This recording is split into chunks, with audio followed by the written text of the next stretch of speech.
श्रीमद् भागवत श्री कृष्ण की जीवन यात्रा। हिंदू धर्म में कोई भी काम शुरू करने से पहले हम 5 भूतों को याद करते हैं। जल, पृथ्वी, आकाश, वायु और अंतरिक्ष। अगर ध्यान दिया जाए तो इन्हीं 5 से ये पूरी सृष्टि बनी हुई है। हिंदू धर्म सनातन धर्म है। सनातन माने हमेशा चलने वाला। पर कभी सोचा है आपने कि इसे सनातन क्यों कहा जाता है? हिंदू धर्म की जो जड़ें हैं ना, वो साइंस और फिलॉसफी इन दोनों से ही मिलकर बनी हुई हैं। और वो आध्यात्म के इतने अंदर तक गई हुई हैं कि वो जड़ें अब बड़े बड़े वृक्षों वाला एक घना जंगल हो चुकी हैं। ये धर्म एक ऐसा धर्म है जिसमें हर किसी के लिए कोई न कोई ज्ञान है, जिसमें ईश्वर के बारे में बताया गया है, जिसमें जीवन जीने की कला बताई गई है, जिसमें 9 रसों के बारे में बात की गई है, जिसमें प्यार है, समर्पण है, ध्यान है, आकांक्षाएं हैं, आकांक्षाओं को संयम में रखना भी है। जीवन का ऐसा कोई पक्ष नहीं है जिसको हिंदू धर्म में छुआ न गया हो। इसीलिए आज तक ये धर्म चलता आ रहा है। मैं वीरा इस पॉडकास्ट श्रीमद् भागवत के 10वें स्कंद के अध्याय आपको सुना रही हूँ और आज 10वें स्कंद का आखिरी अध्याय है। सुख सागर के नाम से श्रीमद् भागवत को श्री सुखदेव जी ने परीक्षित को सुनाया था। परीक्षित, जिसे श्राप मिला था कि 7 दिनों के अंदर मृत्यु उसे ग्रस लेगी। अपने जीवन को सही गति देने के लिए परीक्षित ने श्री सुखदेव जी से श्रीमद् भागवत सुना, जो उन्होंने 7 दिनों में परीक्षित को सुनाया। तो आइए मन से और कर्म से और ध्यान से श्रीमद् भागवत के 10वें स्कंद का ये आखिरी अध्याय हम सुनते हैं। कहा जाता है कि जो पूरी श्रीमद् भागवत नहीं भी सुन पाते हैं, अगर उन्होंने 10वां स्कंद भी सुन लिया तो उनके सारे पाप नष्ट हो जाते हैं। भगवान कृष्ण के लीला विहार का वर्णन। श्री सुखदेव जी कहते हैं कि परीक्षित, द्वारका की छटा ही अलग थी। सब प्रकार की संपत्तियां वहां पर थीं। भगवान श्री कृष्ण 16,000 से भी अधिक पत्नियों के एकमात्र प्राणवल्लभ थे। जितनी पत्नियां थीं, उतने ही रूप धारण करके वो उनके साथ विहार करते थे। कभी नदियों के जल में प्रवेश करके वो पत्नियों के साथ जल विहार करते थे। उस समय गंधर्व उनके यश का गान करते थे। कभी भगवान श्री कृष्ण की पत्नियां पिचकारियों से उन्हें भिगो देती थी। तब भगवान श्री कृष्ण उनके साथ ऐसी क्रीड़ा करते थे मानो यक्षराज कुबेर अपनी यक्षिणियों के साथ विहार कर रहे हों। विहार करने के बाद भगवान श्री कृष्ण और उनकी पत्नियां अपने अपने वस्त्र और आभूषण उतारकर उन नटों और नर्तकियों को दे देते थे जिनकी जीविका केवल गाना बजाना ही था। भगवान श्री कृष्ण की बात ही निराली थी। उनकी चाल ढाल, बातचीत, उनकी वो चंचल मुस्कान, उनका हास विलास, उनका अपनी पत्नियों के साथ विहार करना, वो सब उनका ध्यान उन्हीं में रमाए रहते थे। भगवान श्री कृष्ण की पत्नियों को किसी और बात का स्मरण ही नहीं रहता था।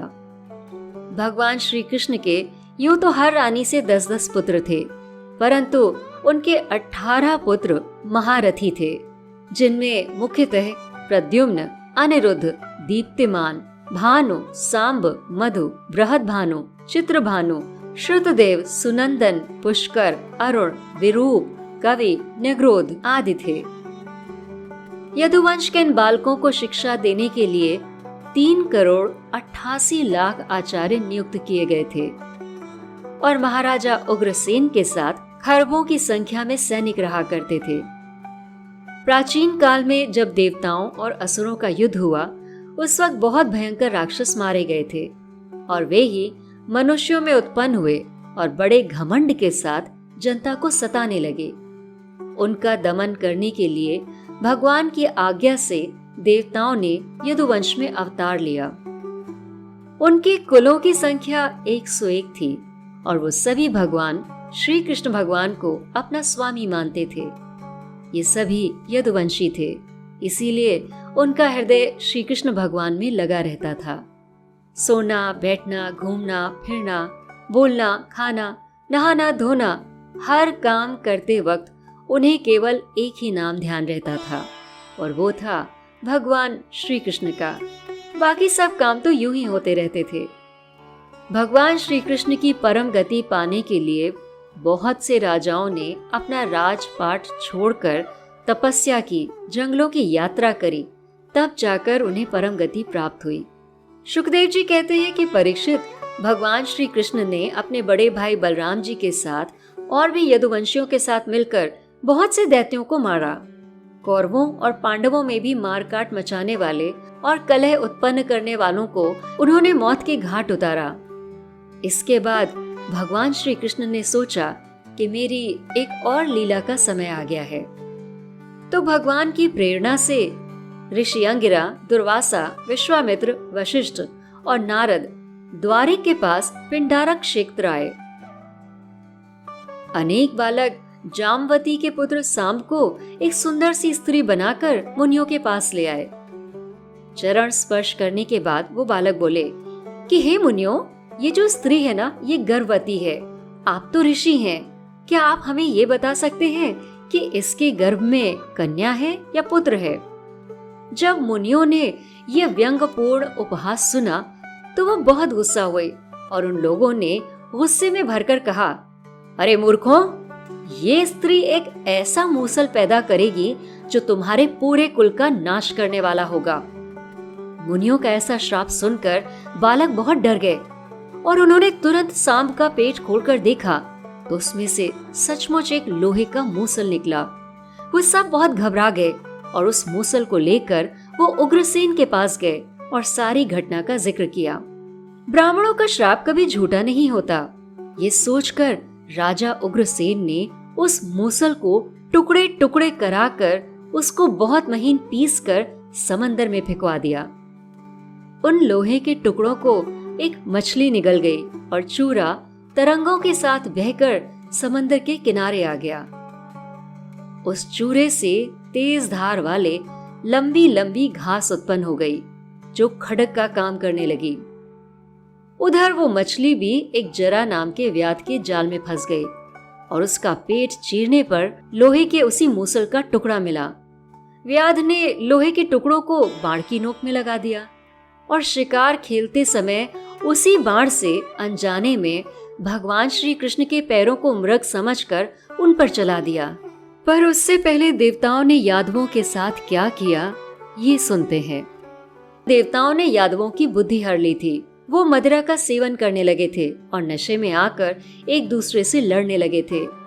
माया के वशीभूत होकर पुत्र पिता का अपमान, भाई भाई का अपमान, चाचा भतीजे का अपमान करने लगा। आपस में खून खराबा हो गया और इस तरह से सारे हथियारों का उपयोग करके जब उन्होंने एक दूसरे को मारना शुरू किया तो उनके हथियार भी समाप्त होने लगे। तब वो उस समंदर के किनारे आए और वहां पर उगी हुई घास को तोड़कर उसी से एक दूसरे का नाश करने लगे। भगवान श्री कृष्ण ने देखा कि उनका वंश तो समाप्त हो गया है और बलराम जी भी समुद्र के तट पर समाधि लगाकर अपने शरीर को छोड़कर परम धाम चले गए हैं। तब भगवान श्री कृष्ण पीपल के वृक्ष के नीचे बैठकर चतुर्भुज का रूप धारण करके विश्राम करने लगे। यही वो समय था जब भगवान अपने दाहिने पैर पर बायां पैर रखकर बैठे हुए थे और उनके पैरों को उसी जरा नाम के बहेलिये ने हिरण का मुंह समझकर बाढ़ चला दिया। भगवान के चरण में उसी मूसल के चूरे से बना हुआ तीर लगा। भगवान को वहां लेटा देखकर और अपना बाढ़ उनके पैर में लगा देखकर बहेलिया डर गया। तो भगवान ने कहा कि डरो नहीं, तुम जाओ और स्वर्ग में निवास करो। भगवान श्री कृष्ण भी चतुर्भुज रूप में ही अपने विमान पर चढ़कर अपने धाम वापस चले गए। जाते हुए उन्होंने अपने साथी दारुक से कहा कि जो भी यदुवंशी बच गए हैं उन्हें माताजी और पिताजी के साथ और उनके परिवार वालों के साथ अर्जुन के पास इंद्रप्रस्थ ले जाना, क्योंकि एक सप्ताह के अंदर द्वारकापुरी समुद्र में समा जाएगी। और इस तरह का ज्ञान देकर भगवान अपने परम धाम वापस चले गए। श्रीमद् भागवत के 10वें स्कंद के सारे अध्याय समाप्त हुए। श्रीमद् भागवत भगवान श्री कृष्ण की जीवन यात्रा आप सुन रहे थे इस पॉडकास्ट में। देखिए, जीवन का तो कोई भरोसा नहीं है। न जन्म आपके वश में है, न मृत्यु आपके वश में है। पर आपके वश में अगर कुछ है तो अपना कर्म है। वो कर्म आप कैसे करते हैं, अपनी बुद्धि का उपयोग आप कैसे करते हैं, सही और गलत की पहचान आप कैसे करते हैं, जीवन में आप किसका साथ देते हैं और किसका साथ त्याग देते हैं, यही वो ज्ञान है जो श्रीमद् भागवत की कहानियां सुनकर आपको मिलता है। श्री कृष्ण भगवान तो यहाँ से परमधाम चले गए, पर श्री सुखदेव जी जो परीक्षित को कथा सुना रहे थे, उनका क्या हुआ, ये हम जानेंगे इस पॉडकास्ट के अगले एपिसोड में, जो कि इस पॉडकास्ट का आखिरी एपिसोड भी होगा। मेरे साथ मिलकर बोलिए, ओम नमो भगवते वासुदेवाय, ओम नमो भगवते वासुदेवाय, ओम नमो भगवते वासुदेवाय।